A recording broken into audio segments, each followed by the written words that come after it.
Beacons versus Linktree. Which platform is actually better? I'll walk you through the differences to help you choose the best one for your needs. So, to get started, let's look at beacons. Beacons offer more customization options with full control over colors, fonts, and layouts.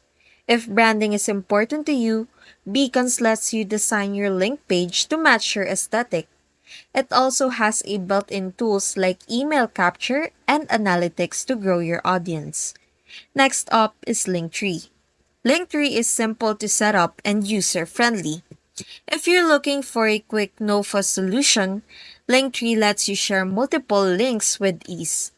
However, its free plan has fewer customization options and advanced features are locked behind the paywall. When it comes to pricing, both platforms offer free versions, but Beacons' free plan gives you more flexibility in terms of design, while Linktree focuses on simplicity.